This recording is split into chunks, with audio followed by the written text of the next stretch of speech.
2020 Chevrolet Camaro ZL1 1LE. 2 years of ownership. Let's talk about it. So I would say the 2 years I've had this car have been pretty awesome. One thing that a lot of people ask is what type of gas mileage does the car get? Well, if you're looking for a performance car like this, gas mileage is going to be one of the least of your concerns. But I have kept up with what the MPGs are. Right now I have 12,050 miles on the vehicle, and I've averaged 15.8 miles per gallon. So that 6,000 miles a year daily driving. I only commute about 10 miles to work one way each day, so 20 miles. And we've done a few small trips, but nothing major. So you're looking at about 15, if you figured average gas, $4 a gallon, I know some places it's more right now. 2 years ago it was less, but I'm just gonna say $4 a gallon is an average. Because I use 93 octane in it, but you're looking at about $1,500 a year for fuel cost, which, it's pretty much the same as what my Z06 was. No big deal there. Other issues I've had as far as maintenance, when I very first got the car, I had a nail in one of the tires after about literally 15 miles. Actually, it was like a bolt. I was able to get that repaired. Drove on the original set of Goodyear 3R tires for 6,500 miles. I could have went farther, but it was getting very noticeable anytime it rained. Those tires, for anybody that's drove on those tires, there's like no wet traction on that at all. It's designed for dry conditions. So at 6,500 miles, I switched to Michelin Pilot Super Sport 4S's. They've been fantastic, especially for daily driving. I haven't done a track day or anything with it, but I would think the tires, they're not going to be probably as good as the Goodyear 3Rs or Cup tires on Michelin, but they're very, very good tires.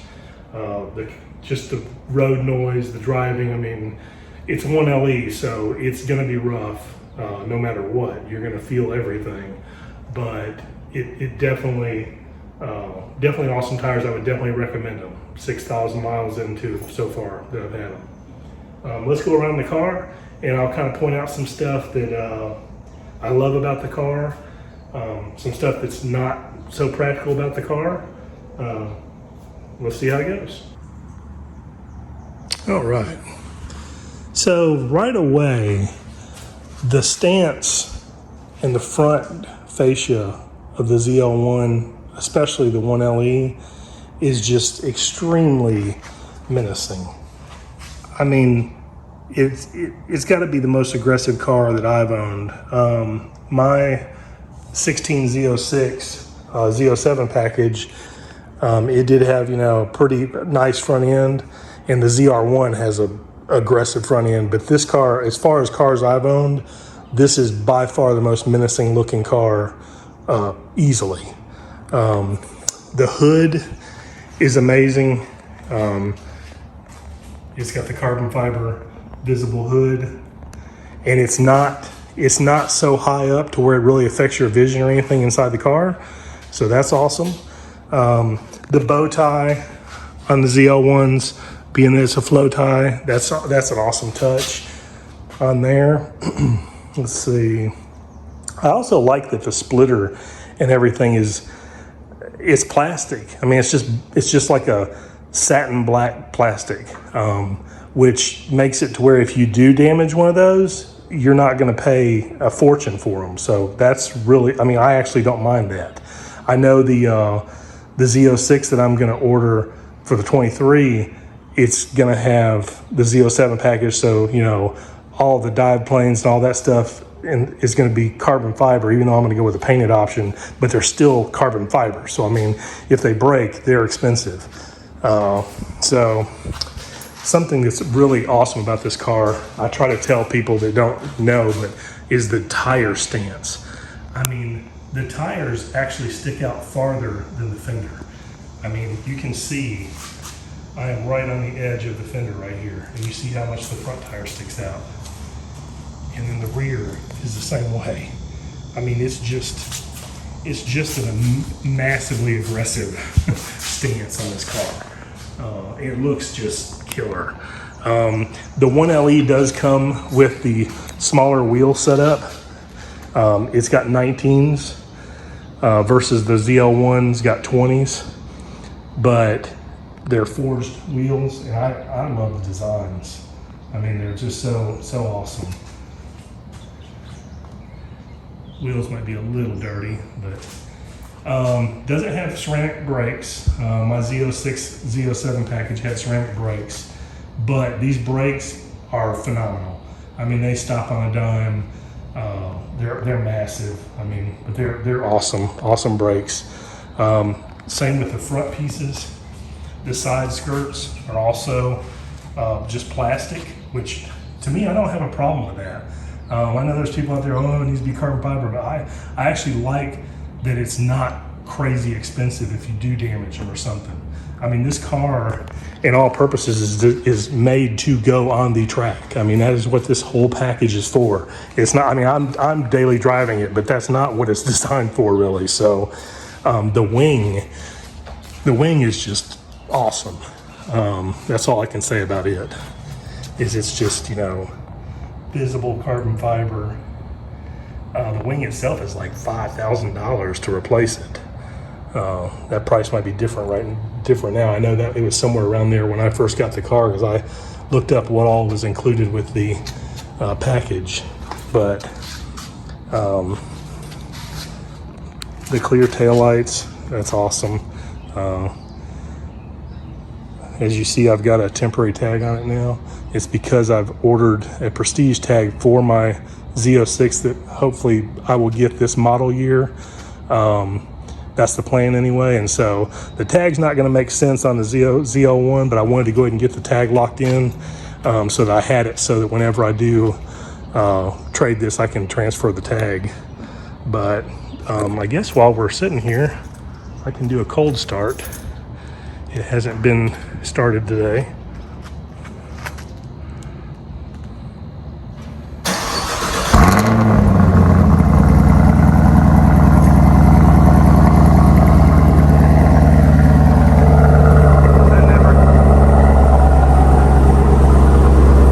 That never gets old.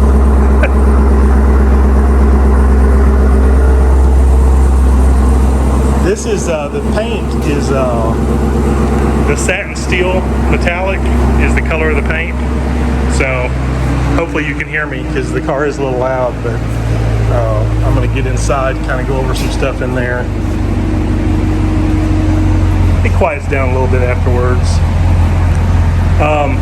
Well, while I'm still on the outside of the car, I will say the only, let me actually turn the car off for a minute. Sorry, it's so loud, it's hard to talk with it. Oh, by the way, this car is completely stock. I have done absolutely zero modifications to this car. That's just stock sound. Okay, so while I'm outside here with the car off, I will show you pretty much every vehicle that I've bought is gonna, well, and I don't know, I'm sure some of you too, most everything's gonna have some type of flaw in it. The only paint flaw, I've only found one paint flaw in this car, and I've clay barred the whole car. You know, I detail it. Heck, I've probably washed and cleaned it, you know, 100 times in 2 years. I mean, literally, because it's a passion of mine. I love don't care for cleaning other people's vehicles, but I like cleaning my own. But I will show you one paint area that's a flaw on this car. Hopefully it'll pick this up.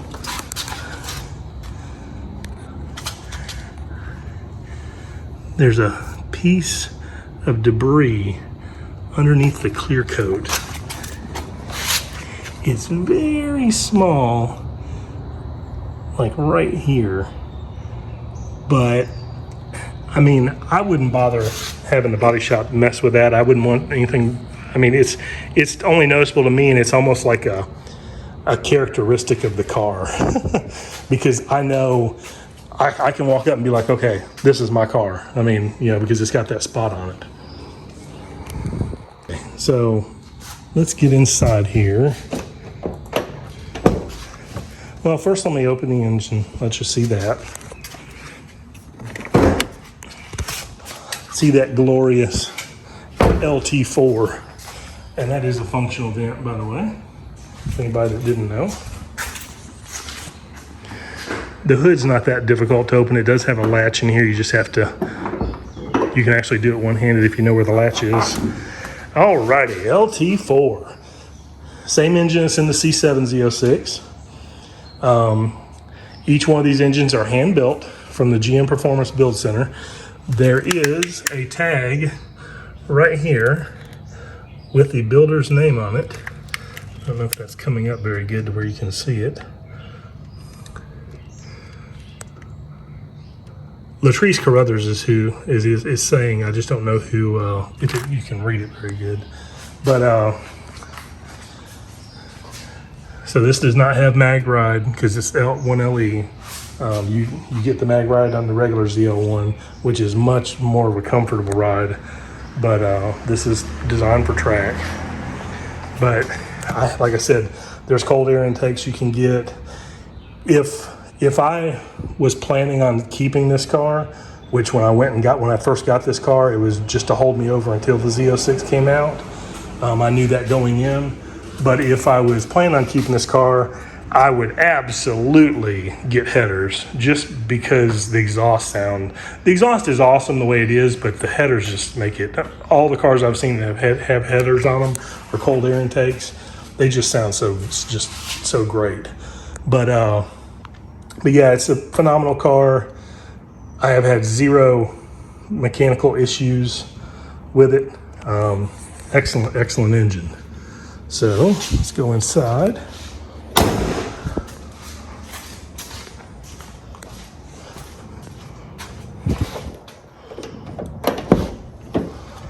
All right, door panels.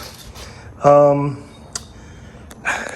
be honest, I like all the plastic trim pieces on the outside, but I almost would have rather this just have been like dark or something, or black or something, or had that option. I mean, I know you can get aftermarket stuff for a lot of this.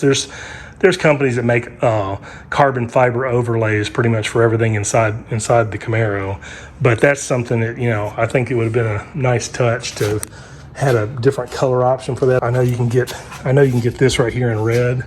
Same thing with the knee bolsters right here. You can get that in red. Seats are pretty awesome.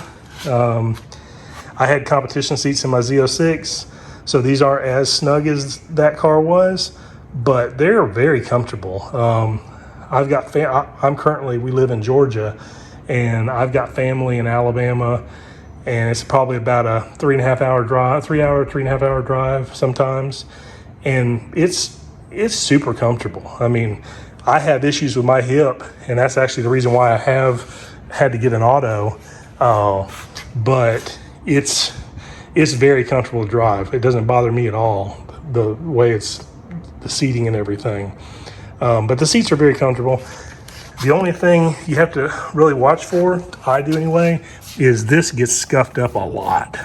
I mean, you pretty much have to keep a towel in the car with you to wipe it off if you're like me and like to keep everything clean. I mean, I do have a little bit of dirt in my floor mats right now.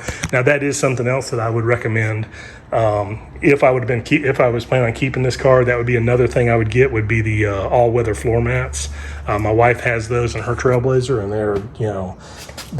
they're nice because you can pull them out, wash them with a water hose. I'm gonna definitely get those for the Corvette as well. So gotta kind of do my little, with my hip, I have to kind of come in at an angle. So, but here's the cockpit. Close it up and I'll start it up so you can, from the inside, you'll hear how it's not that loud. It's way louder when you're outside, especially behind the car.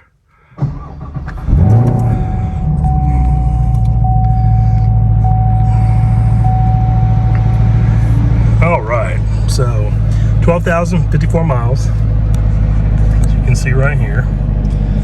I've got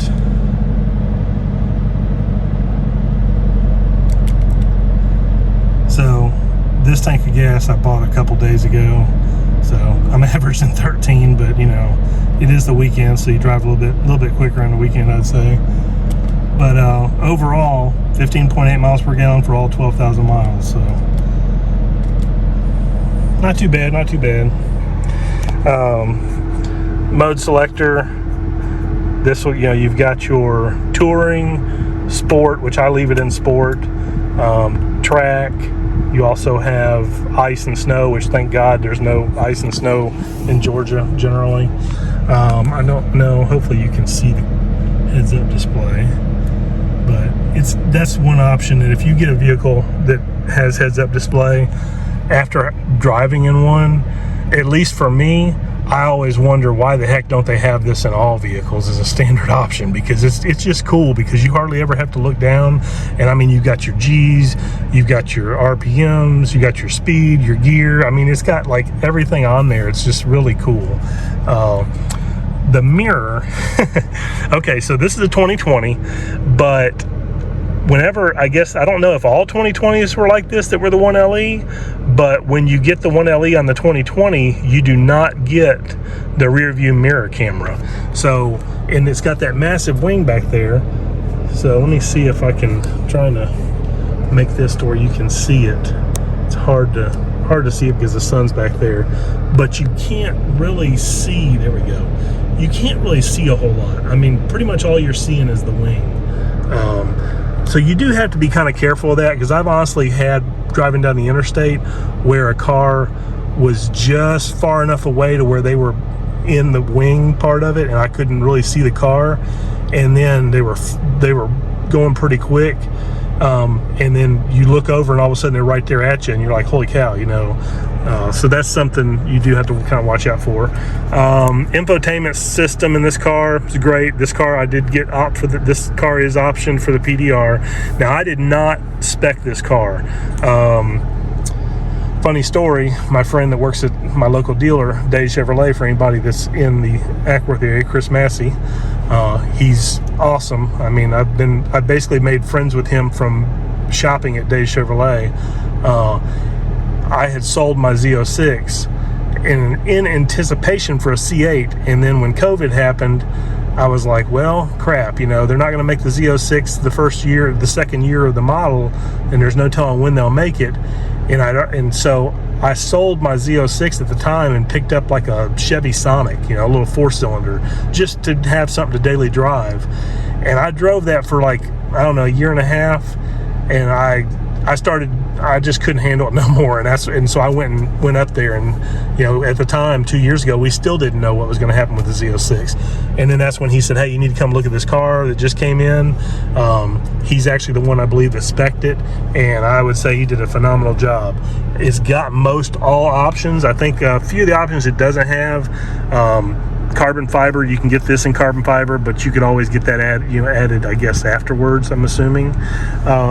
It doesn't have the red seat belts, it's just got the regular seat belts, but it does have the PDR. The PDR is awesome. I had that in my both of the C7s that I had. You basically just, you know, start it, and then if you are at a track location, it will actually overlay. I've got this set up so it's the track overlay.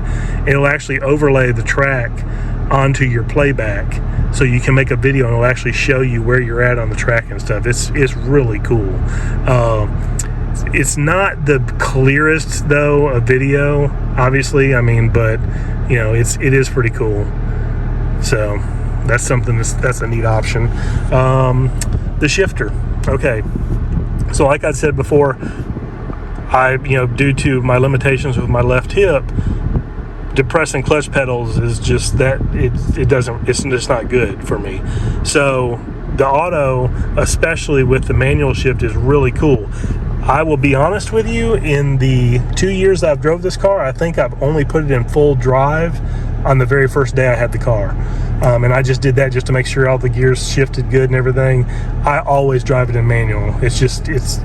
I don't know, it's more fun. It's more engaging, I guess you could say. Since I can't do a clutch, you know, with my hip, it's more fun. But one thing I thought was cool about the shifter is when you put this into drive, you move it over to go into manual. Well, when it's in manual, that's how you shift. You can upshift this way or downshift. And it rev matches just like it would with the paddle shift. But obviously once you put it in a manual, you can use the paddle shifters.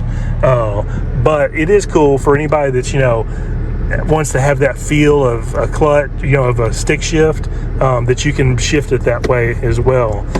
It's not, obviously there's no clutch, but it's almost like a sequential, the way it shifts with the stick. So I thought that was kind of a cool option. Cup holders, it's got 2. I always keep some, you know, rags and stuff in here, just because, like I said, I'm kind of like OCD and wipe stuff off. I like to keep everything clean and neat. Back seats, there's pretty much nothing. I really don't. I'm pretty sure that the center does not come. You cannot fold that down either on this one. I think on the regular Camaros that back seat folds down because there's an opening in the trunk, but on the ZL1, at least on the 1LE, maybe even on the regular ZL1, you cannot fold that down. So that was kind of interesting. I don't really know why they even put a back seat back there. You'd almost think they would have taken all that out and just lined it with plastic or something, or put a crossbar or something in there just for weight reduction. That would have made more sense, I think. One thing that is kind of annoying, that's your wireless charger way back there. So it's just not in a very good spot, which there's not a whole lot of room, I guess, in here. But it's almost like you would think they could have, you know, put a pocket or a side thing to hold it in or something. I don't know. Like I said, these are not really big issues because you're driving a track car. 1LE does not come with a sunroof. At least from what I saw, you can't option it for a sunroof, and I could be wrong now, but I think when I tried just the other day, just to kind of mess with the configurator on Chevrolet's site, it like takes 1LE off whenever you pick it. So I believe that's the case. I'm assuming that's because this car being a track car, you would want to have the clearance for the helmet, because I know when you get a ZL1 with a sunroof, this roof line is a lot lower. Trying to think what else stuff that in 2 years I've noticed. This is another one. It's not a big deal, but I mean, you're paying this car stickered for like $78,000, I think, 2 years ago, which is actually a really good deal, because now the new ZL1 1LEs are going to be even more, thanks to inflation. But you know, you're paying $78,000 for a car, and it doesn't even come with built-in garage door openers. I kind of thought that was kind of, you know, annoying, but you know, it is what it is, I guess. But you know, the gripes that I have with this car are like nothing that you really can gripe about. The air conditioning controls are really cool. It's got dual climate control. They're doing this, I know, on the new Blazers. It has the same type of setup. It's got heated and cooled seats. That's pretty awesome. Memory seats for the driver. Does not have memory seats for the passenger. The ambient lighting, that's kind of a cool feature. You can go into the settings right here, and let's see if I can find it right there. And then you can pick whatever colors you want. You can set them to a driving mode so that if you switch from, you know, sport to touring, it changes the colors. That's kind of a cool thing, I thought. Sound system is pretty good in this car. It's a Bose system. Trying to think if there's anything else on the interior. You do have USBs in here. Don't think you got your DC. Don't think there's really anything else in here. Oh, this is where the PDR, this right here, is where you click to get your memory card out for the PDR. And then on the door itself, you've got your trunk release right there. And I think that's about it for the interior. I'll show you the trunk just so you can see, you know, what's in the, how big the trunk is. All right, the trunk.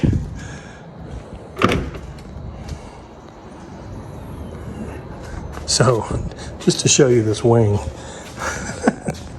I mean, when you open the trunk, the wing is like, it's designed perfect, so it doesn't hit anything, but dang, it's crazy. I mean, this thing has got some serious design to it. But there's your trunk. And back there is what I'm talking about. So that area right there in a regular Camaro, I believe, folds down, but not in this. Over here, you got your awesome battery.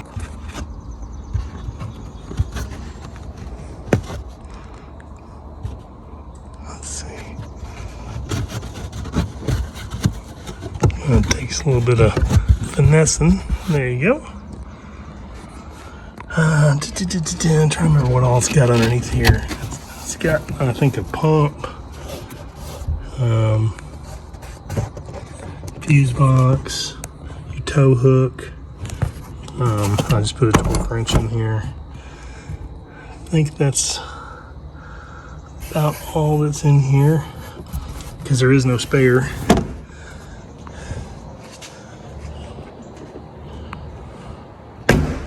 All right. Well, like I said, overall, this has been an awesome car.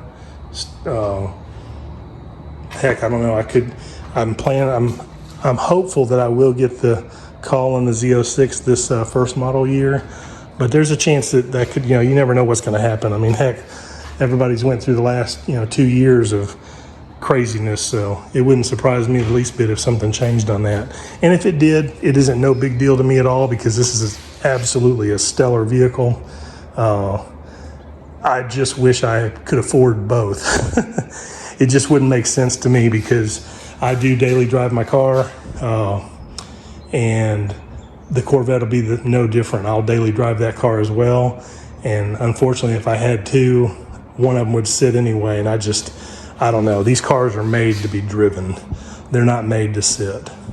They need to hit the road. I honestly wish I've never really done much track stuff, but that's something I would really like to do someday. But it does cost quite a bit. So, but anyway, enough rambling from me. I hope you guys enjoyed it. If you've got any questions on the ownership of one of these cars or things that may come across, just shoot me a comment and I'll answer whatever I can. If there's anything on the car you're wanting to see closer up of, let me know and I'll do it. But other than that, it's been a fantastic 2 years of owning this car. Very awesome car.